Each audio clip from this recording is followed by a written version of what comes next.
All the commissioners are present. Commissioner Shackford is not here. He is on his way, so he'll be here in just a moment. Thank you for being here. All those having business with the town will be heard at 2 times, one in the citizen comments.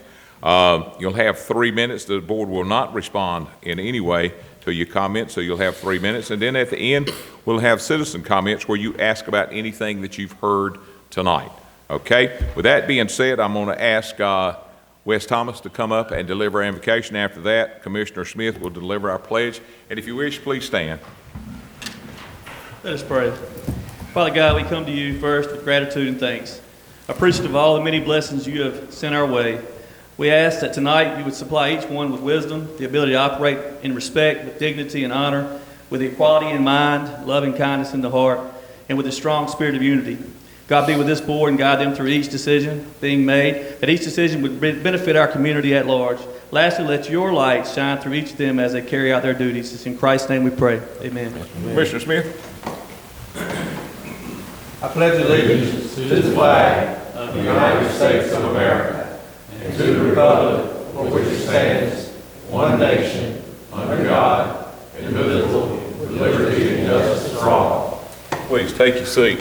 Once again, thank you for being here. Citizen comment. AC, you're very familiar with this. Your name and address, so we'll know, and please come forward.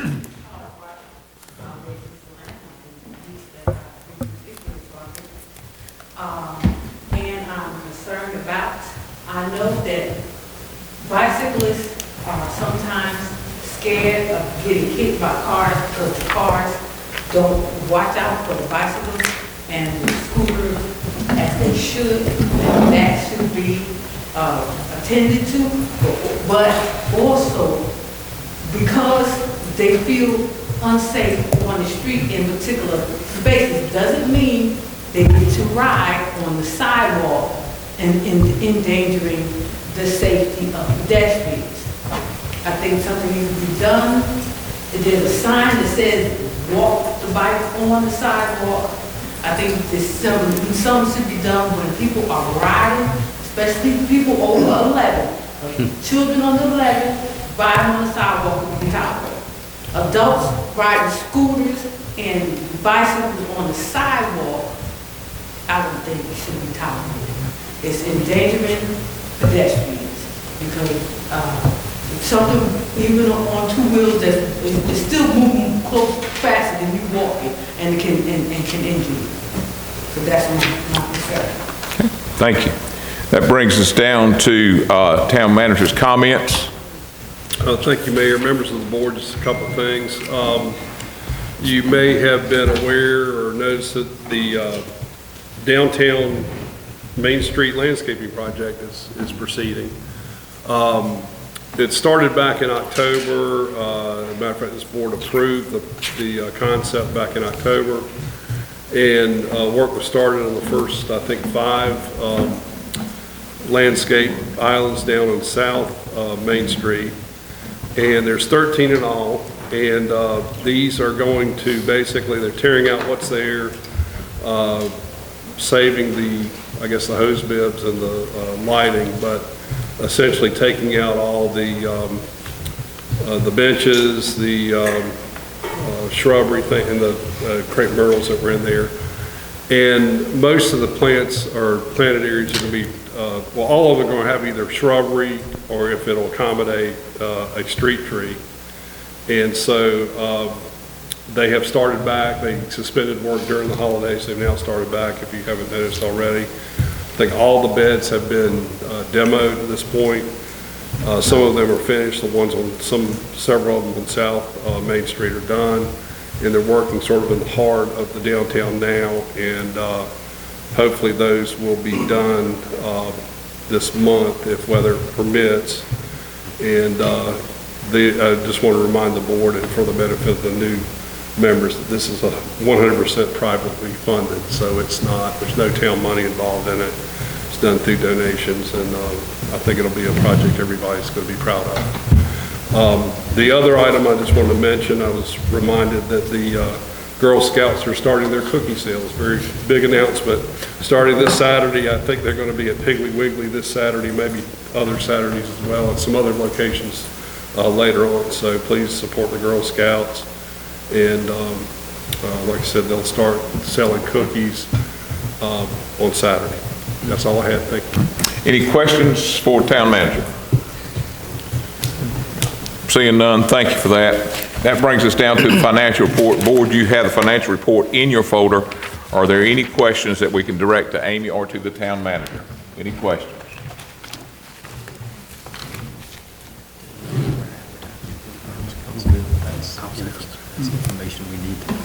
Seeing none, we'll move down to changes, deletions, or additions to the agenda. Anybody got any changes, additions, or deletions?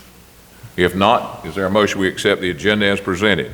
I move that we accept the agenda as presented. Dr. Hobbs has made the motion that we accept the agenda. Any discussion? Seeing none, all in favor say aye. Aye. Any opposed? The ayes have it. That brings us down to a proclamation that I'm going to ask Allison to come up. And Allison, I'm going to read this as best I can. And, for concerning human trafficking, and then I'll let you make your comment. That's agreeable with you.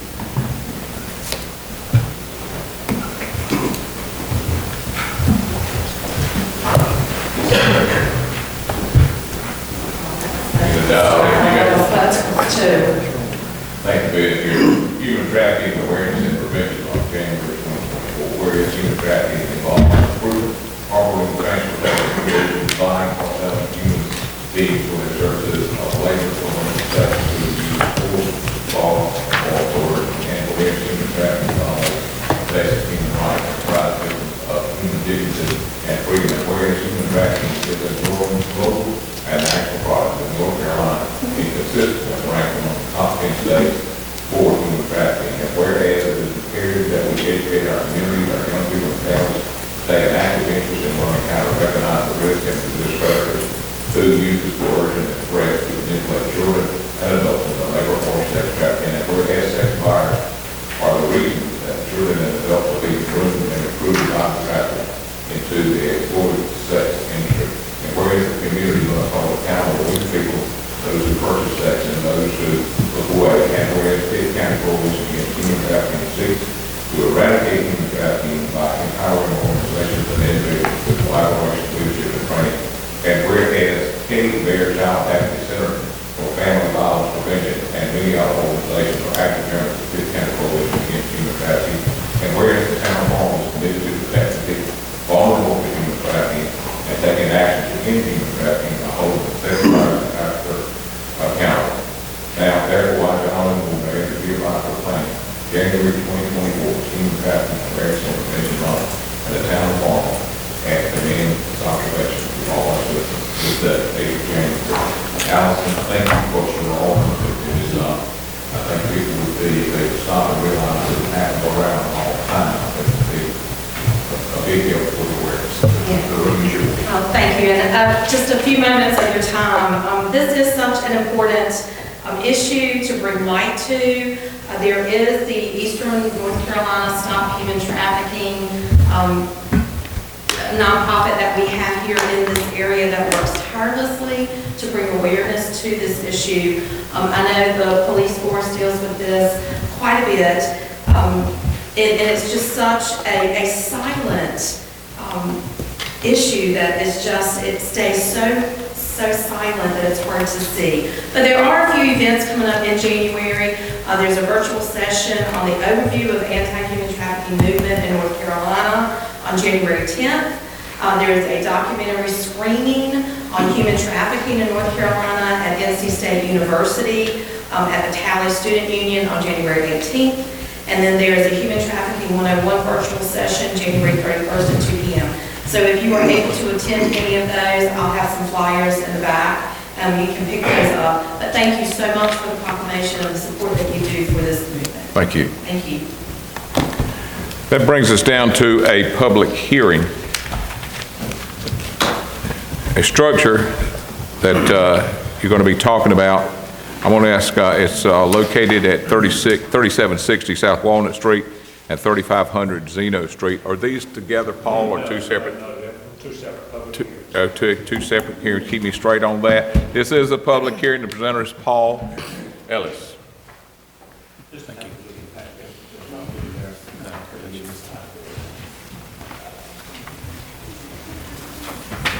Good evening, Mayor and Commissioners. The property we are talking about tonight is located, the first one is at 3760 South Walnut Street, in Pitt County parcel 00585. The property's been vacant for several years. It's in very poor condition. I sent a certified letter on March 20th to set up an inspection on the structure for April the 5th. The inspection was conducted outside the building because no one was there to help with the entry into the building. These pictures coming down, you can see a little bit through one of the windows that they're in really bad shape. The owner has received at least 4 certified letters concerning this property.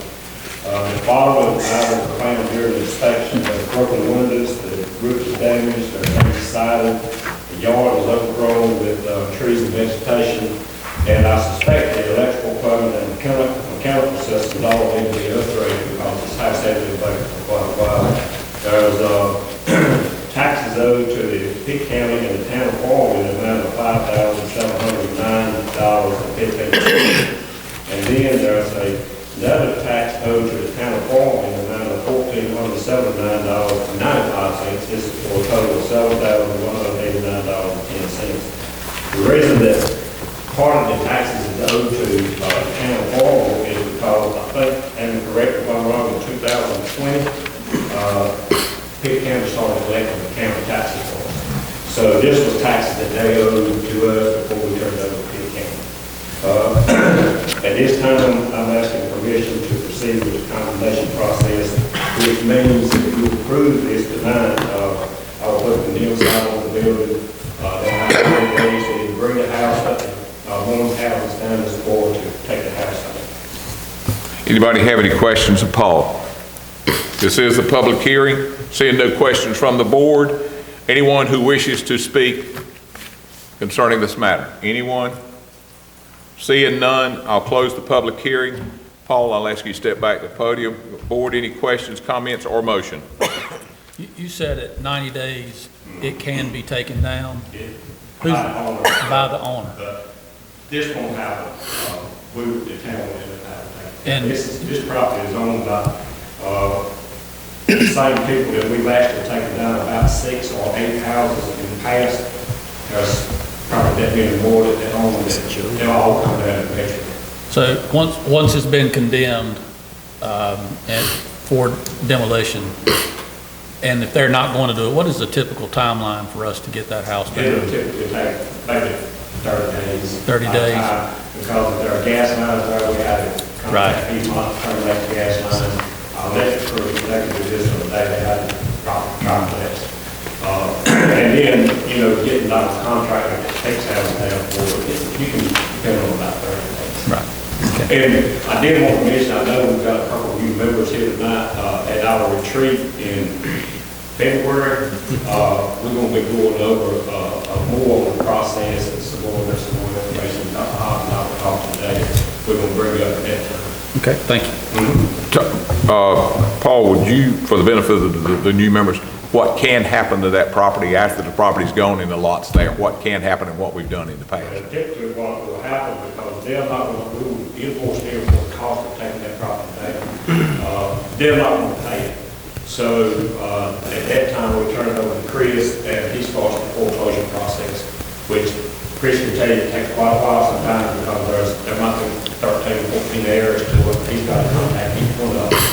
It's a pretty long process and pretty aggravating. But The house is down before But the that. house is down, yeah. Okay. And at the end of the line, we end up with the property and we sell it. We end up with the property, we'll sell it, and it'll cost us a lot of money because we won't never get out of it what the $7,900 plus 3 to 4 taking it down, and we'll never get that. But I think one of the hardest things to wrap your brain around is the length of the process. With that being said, are there any more questions of Paul? And excuse me, there's really not a whole lot we can do about the length of the process to keep it legal, because this is based on North Carolina's different tax.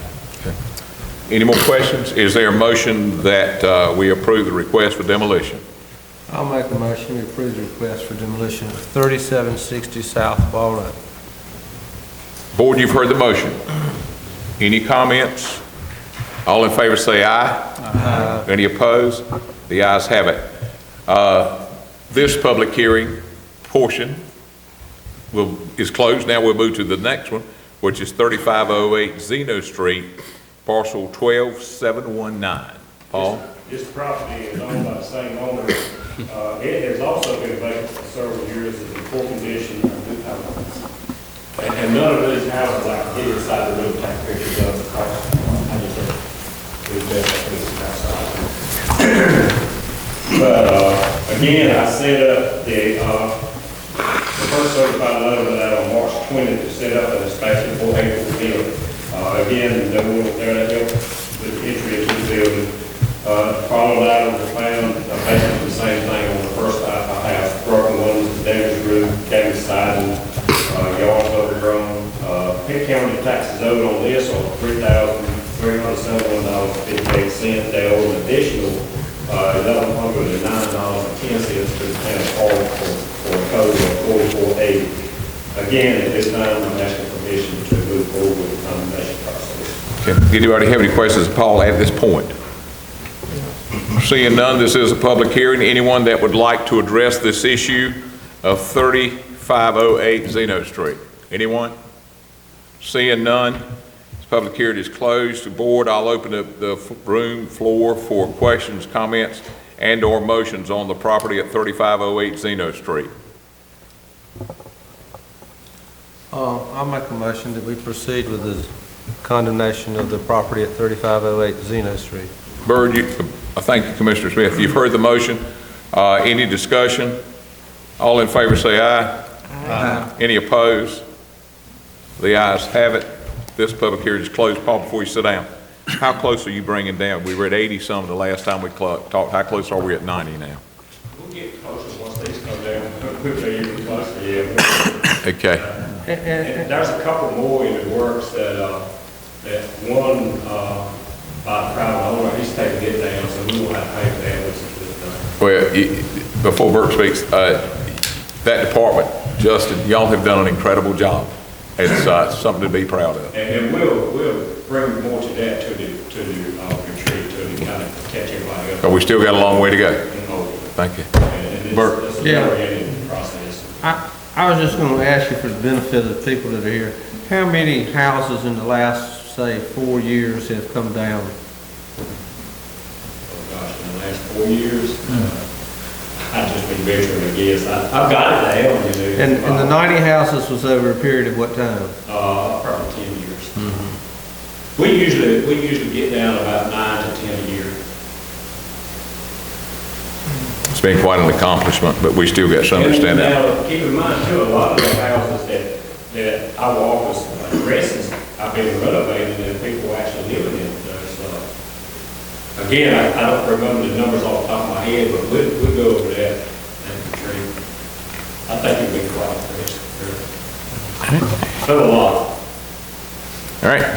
Thank you, Paul. That brings us down to items for consent, approval of the minutes and the appointment of the fire chief. Are any questions on that, or can I get a motion to approve the items for consent?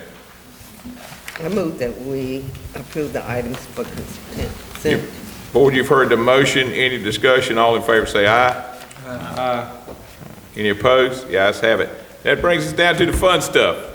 All right. Jay, are you ready? Yes, sir. New members, Jay has been a part of the Farmville community for quite some time. Jay and I's relationship goes back nearly 40 years. And I understand we have a birthday in the crowd. Is that yes. Carly Jernigan, who's the auditor who the CPA who performed the audit, it's her birthday, or it was her birthday. So Carly, I've known Jay longer than you've been on the planet. Our board, I will say this, I am extremely proud of David, the department heads, and Amy for the job they have done in the past year. What you're about to see will prove that we've been good stewards of the town's money. And I asked Jay about this earlier. We will be able to ask him questions as we go through. You don't have to hold your questions to the end. At any time you got a question for Jay or Cal, ask for it right then, and we can expedite this pretty quick. But I'm real proud of what we're about to see, and thank you again. Carry on, sir. Okay, thank you. All right, we're here before you to present the results of your June 30, 2023 audit. The report is done. It's a little over 100 pages. The town's finances consist of 14 or 15 different funds. You got dogwood festival funds, you got cemetery funds, you got all kinds of funds, and we've looked at them all. But during our presentation, we will basically hit the general fund, water, sewer, and electric. We talk about your major funds. The audit report should be submitted to the Local Government Commission this coming week. It's done, but has not yet been submitted to the LGC, so you can't take action on it when we get through. We're far enough along that we're done, we can give you the results. You had, our audit report issues several different opinions. You have a financial opinion, which just is on the overall status of the town. But in a year that you receive federal and state funds in excess of $750,000, you also have what's called a single audit. In this past year, you all got like $1.5 million of ARPA, American Rescue Plan money. So our report has got an opinion on your financials, which is unmodified, which is good. It's got an opinion on how you administer federal and state funds, which is a clean report. And it has a specific federal audit report on the use of the ARPA funds. So all your opinions are unmodified and clean. You have no findings for the year. That is tremendous. I mean, for a $20 million plus budget, something the size of the town of Farmville to not have any findings, that's great. So as your audit report's going to be submitted, the reports are all good and no findings. I'll cut to the end, but I'll cover, you got two performance indicators. Starting 3 years ago, the LGC assigned us with the task of plugging your numbers into a workbook and printing out warnings, or performance indicators they call them. Prior to 3 years ago, the LGC would review your audit report and come up with those suggestions. This year you have two items. One is the timeliness of your audit report. It's supposed to be submitted by December 1st. It has not been submitted. It will be submitted this week. We've always done your audit in November and gotten it finished in December, January. This year we started out to do better, and Amy had back surgery. You had a death in the family member. You had several things that actually delayed us getting started earlier like we had planned. So timeliness of the audit report is one item. The second, in your electric fund, they want you to have a certain amount of cash set aside for reserves. Their estimation is that you need 16%. When you plug in your cash above your annual expenditures, 3 years ago it kicked out that you were at 3%. It went from 3, and then we mentioned to you that this was a performance indicator. You kind of need to look at cost or raise rates. I think you all have implemented some rate increases. You got it up to 4%. This past year, you implemented some more rate increases, and you've gotten it up to 12. So the performance indicator, you're addressing it, you're dealing with it. The electric fund also paid off some debt. It made its last $250,000 payment last year, so you had a year without debt. So that helped you jump from the 4 to the 12. But then if all things stay the same, that 12 should jump above the 14 or 16, so you should meet that performance indicator next year. So that's really the only two issues to talk about. Everything else we're just going to review and hit the highlights for you, and if you have questions along the way, by all means, stop us. We're going to start with your general fund. In the packet I handed out, there's a 2 or 3 page letter that covers items that we're required to discuss with you all. I'm not going to read that letter to you, but it basically says we didn't have any trouble with management during the audit. We didn't seek any opinions from other auditors. Y'all didn't have any estimates that we disagree with. It's kind of just stuff that we've got to address, but there were no issues. So that letter is in the front of your handout. General fund balance That's your general fund. That is the everyday operations of the town. You know, it's supported by property taxes, franchise tax, and it covers your basic services. The administration, transportation, parks and recreation, and you have a certain amount of fund balance, and then you have some fund balance that you're required to keep reserves. Well, this difference is what's called unreserved fund balance. This is money that's available for a rainy day. Go to the next slide. What the LGC likes to see you have is about 34% fund balance. You can see you all had 50, 50, 33, 35, 35.6. So you are, you know, above the, you know, you're hovering where they expect you to be. And that's a good thing. I look at fund balance a little differently, and I compute it in a more conservative manner. The LGC lets you take things, you've got money set aside for debt service requirements. You know, USDA makes you have money set aside so that they always know you're going to make your debt payment. Well, that's money that's available, and if you really needed it, you can get to it. But in my mind, that's money you shouldn't count on because you're supposed to have it reserved. So I look at it more conservatively and tell you, you know, this is a good measurement. Now, the measurement under my method would be 24%. The LGC, before they implemented the new 34% 3 years ago, it used to be 24. So you're still really close to even my conservative method. So your fund balance, again, by the LGC standards, is a little above. So again, you're in good shape. Fund balance.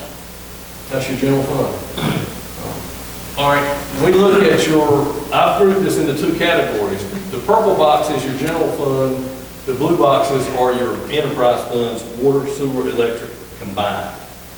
Historically, your general fund operates at a surplus before transfers and unusual revenue items. Your enterprise funds operate at a little bit of a surplus, most of which is electric. Well, then you have to make transfers. You know, the town manager, the finance officer, you have a lot of general administrative people paid out of your general fund. So you've had a study done in the past that says how much does the electric fund owe, how much does the sewer fund owe. So these transfers are to cover costs, overhead, if you will, of the general fund. So after transfers, you'll see that the general fund usually is positive. What happened in this year right here, that was the first year of the library, and it was a year that you knowingly spent a lot of money on capital outlay. You did, what's the name of the parking lot? You did Walnut Street parking project, it was $300,000 or $400,000. You bought a number of police cars. So you did a lot that year intentionally. I mean, that was not an unexpected deficit, it was expected. But anyway, the next 2 years, you've small surplus. One thing to note in this year, you know, you've got a $400,000 surplus, but you had $1.5 million of American Rescue Plan monies. So they're not recurring. Now you budgeted this year knowing that you were going to get them. So you spent some money doing some things you needed to do. But what I would warn you about is even though your fund balance is in good shape, and even though you've operated 2 years at a surplus, you know, be careful going into this year because you did have $1.5 million worth of money this past year that you're not going to get this year. Now, your new budget for 6/30/24 has taken that into account. But anyway, that's just a 5-year history of your general fund and the that fund. All right, the electric fund, this positive increase right here for the last 3 years is what I was speaking to a while ago. That's what's tackling that performance indicator. You were operating at a deficit for a few years, and there again, your cash available in the electric fund was starting to get to a level, again, not critical. These performance indicators are trying to keep you from having a problem. So a performance indicator isn't a finding, it isn't a problem, it's a suggestion ahead of time so that you don't have a problem. And so what it did, you know, when we started telling you your electric fund didn't have enough money, you bumped the rates a little bit, and again, you've seen it climb, and now you're about to be out of that issue where you have an adequate amount of reserves of the electric fund. Because, you know, just breaking even isn't good enough. I mean, you know, there's a lot of lines and tanks and wells, and there's a lot of stuff that has to be maintained and kept and replaced. And so not only are you supposed to budget enough to break even, you got to put a little bit in the pot for when stuff breaks down, needs to be replaced. So again, you've done what we told you needed to happen, and that indicates that. Your water fund, same thing. You know, you have barely breaking even here a few years. You've increased rates. You know, now the water fund, you know, that number is before depreciation. So this is a budget number. So it looks like you've made 600 and you've made 800, but really there's about $300,000 worth of depreciation in there that's for maintenance and repairs and so forth. And after that, you kind of got a nice, easy, looks like about $300,000 in your surplus in the last 2 years. So water fund, again, doing pretty good.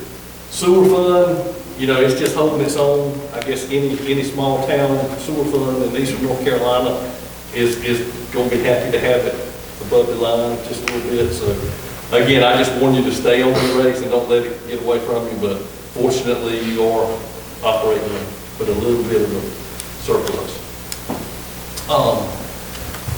The blue line is the number of assets that the town has. I mean, you got over 65, almost $70 million worth of assets that you have to maintain. I mean, lines, wells, tanks, vehicles. So that line is indicative of the assets that you have. The middle line sort of indicates, based on estimates and depreciation, you know, it's 20% used up. And then this is the cash available. Ideally, the cash would keep up with the aqua line so that as you were using it up, you were building up funds to replace it. But that's hard to do. But you're about 20% funded. And, you know, if you have a big repair, then a lot of times you're sharing it with grants, and you have, you know, you're not doing it out of your own pocket. So it's not critical that you have 100% funded here. But this just sort of lets you know, wow, we got $70 million worth of assets to maintain and look after.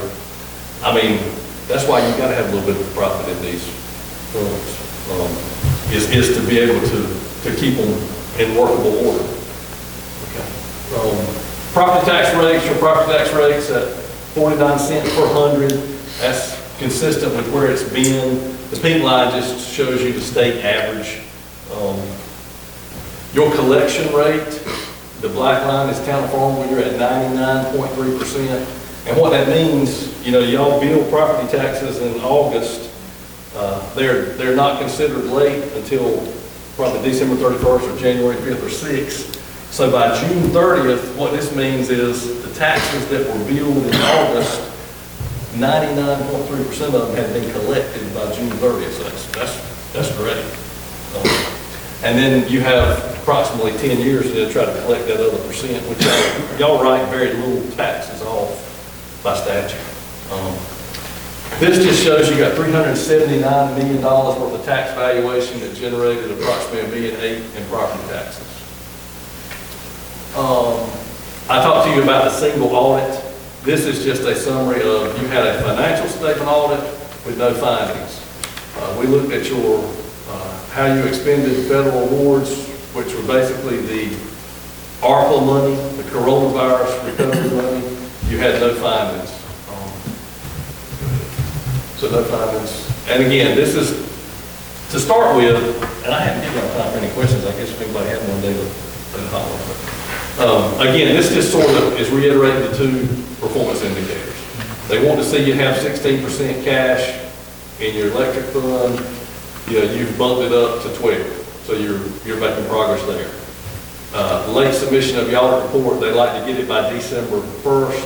Historically, we've always submitted your audit in January, December, January. I mean, not that you're not supposed to have it in by December 1st. We just have you scheduled late in the year to do your audit every year in October, November. So, in a nutshell, you know, $20 million budget, you've got no findings, your fund balance is adequate, your enterprise funds are positive, you've taken action and addressed the performance indicator relating to electric fund cash. I mean, overall, you have a good report. What did 10? 8. I can't say, I just don't say 10 for anybody. I mean, you're. I don't think there's no such thing. I mean, I wouldn't say 10 if I thought you were a 10, but I mean.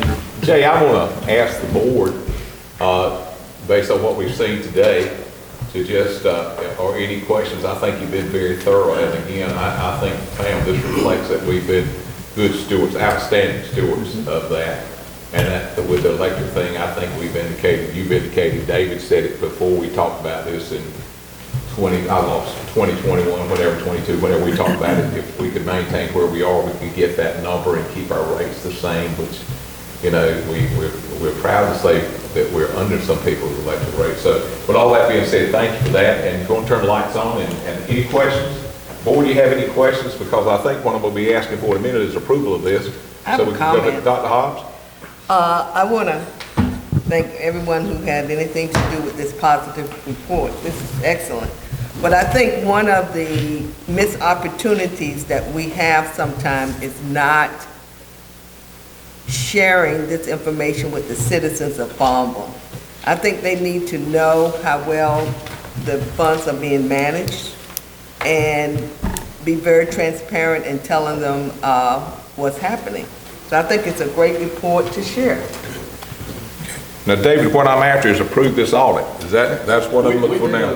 We have not submitted it. It is Okay, not. so I gotta wait. You gotta wait. We're just here to go ahead and let you know the Okay. results, because it's gonna be tax season when it's actually official and we get it back to you. So what you gotta do is just await the receipt of the audit report and assume, and what David or Andrew will tell you is there were no changes to the Okay. numbers as presented, and you'll have to adopt it.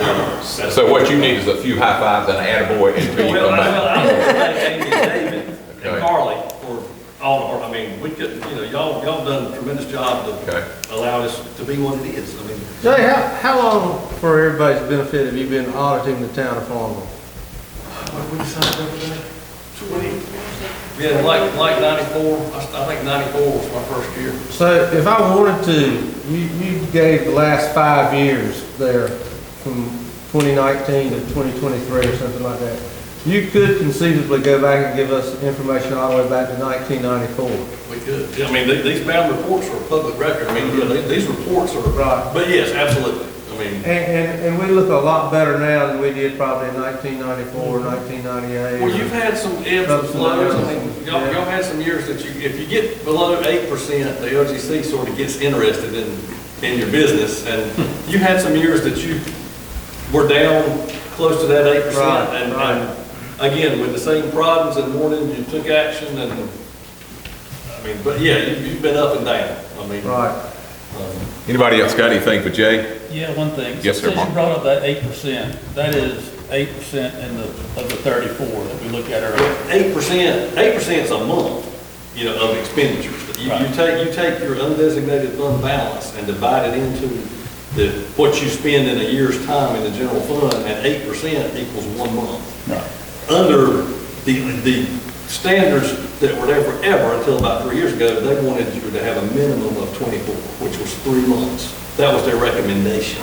And at 8%. 8% was 1 month, and if you got below 8, they wanted to come help you make decisions, and the LGC was So like, if we're looking at the number to compare that 8% to, that is a 34, 35%. Yes. That's in that Yes. previous slide. correct, yes.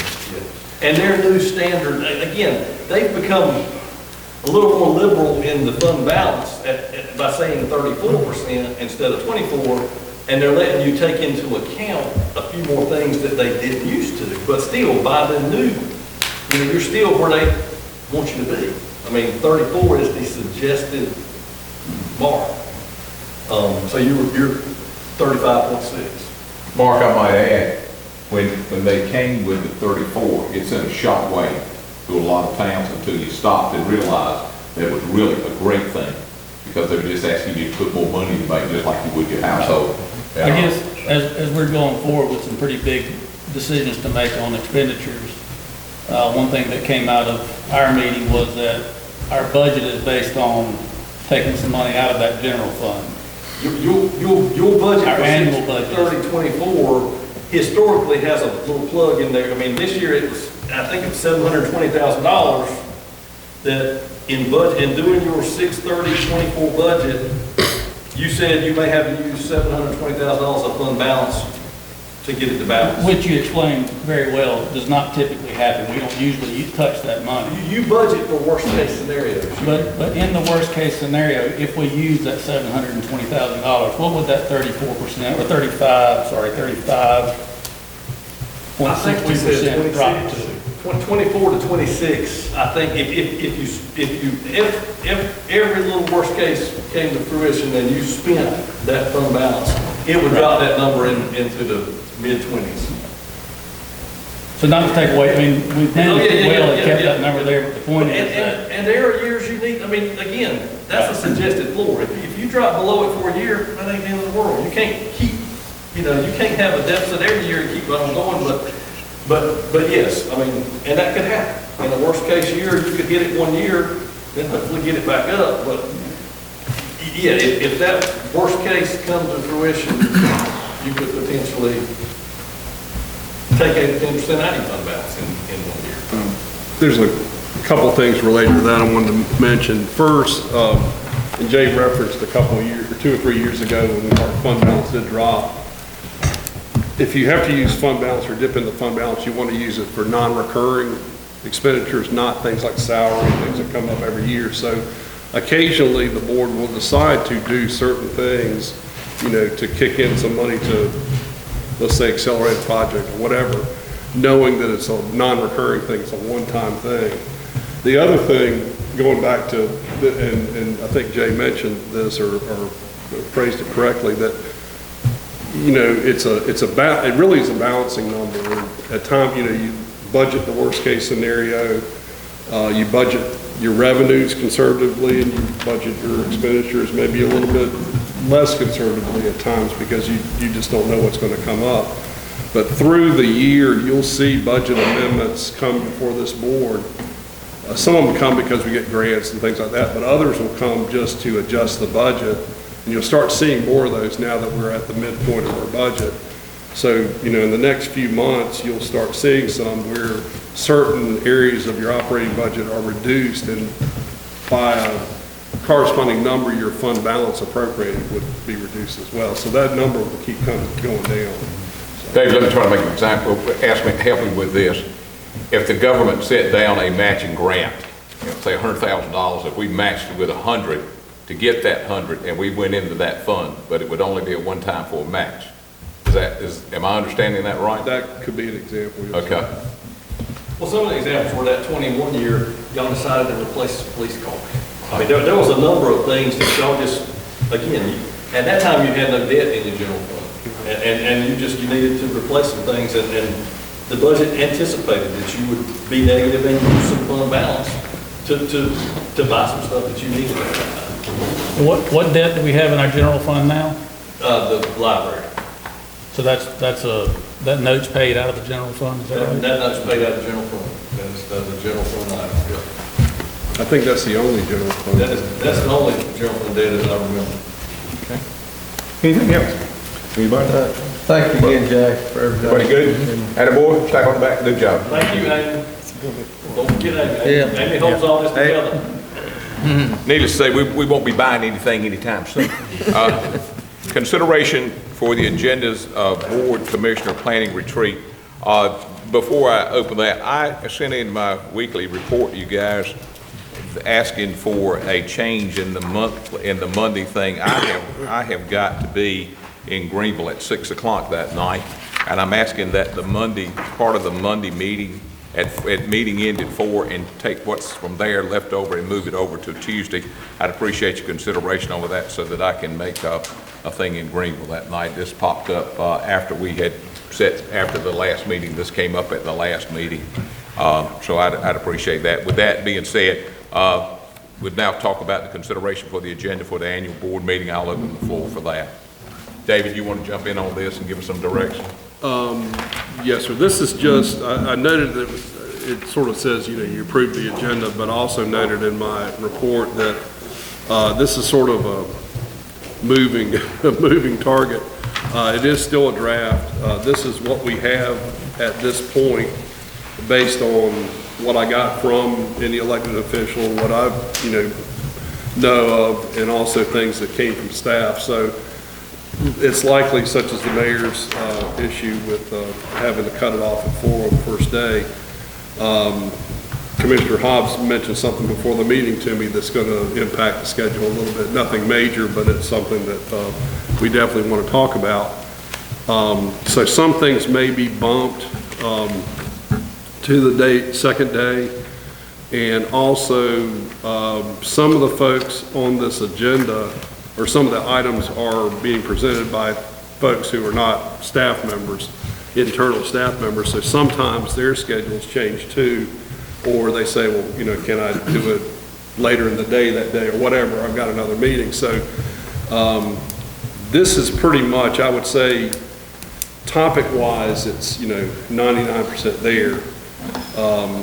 The schedule itself, the timing may change a little bit.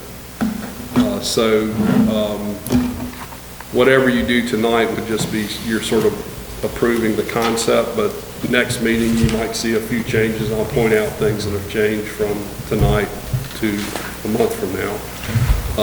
So next meeting would likely be the actual final retreat schedule. So, but this is what we've got at this point. Okay, board discussion.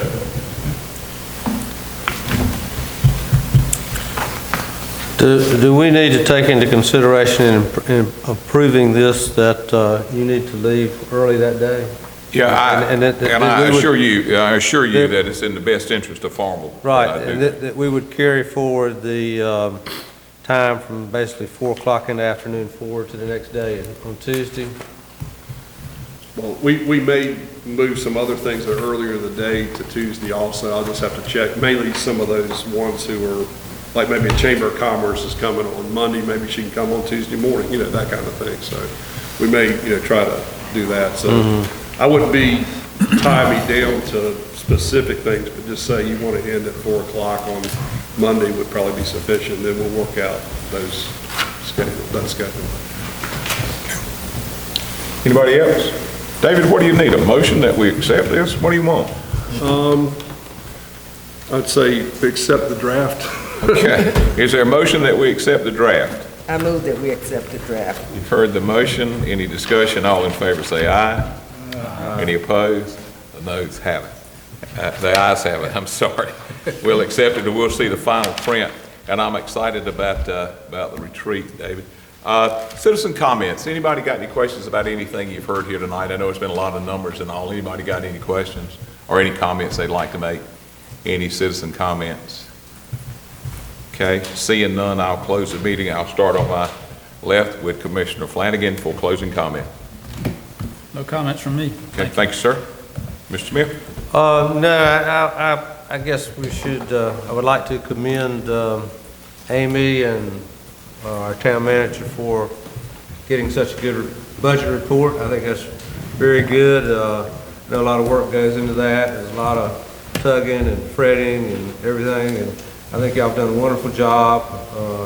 So thank y'all very much for what you do.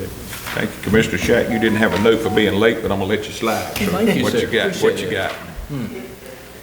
Any comments? We're just very thankful for where we are today with the town and everything and how we're standing, and I'm very much satisfied with what's going on and how it's being done. Thank you, sir. Commissioner Evans? I don't have any comment. I'm just pleased that we're starting this year with a new board and a great audit report. It's a good way to start. Okay. Thank you. Thank you, ma'am. I just got a few things. I saw some brows wave when I said I'd be at a meeting that was for the benefit of Farmville. Well, it certainly is. I'll be at the county commissioners meeting on that night, and they start at 6. And I will be there representing not only Farmville, but the county on some issues. And if I had them all listed, I would share them with you tonight, but I will share them with you prior to or in the retreat of what will be discussed on from me on that night. A couple of other things, good job on the audit today, I thank you for that. Wes, where are you? Is Wes still here? Wes and everybody that kept the town looking so great this past month, thank you for that. Police department is understaffed by 4 people right now. The chief and I addressed that the other day. We are moving forward on a project on that, and we have called in some pretty heavy hitters to advise us on what to do and how to do.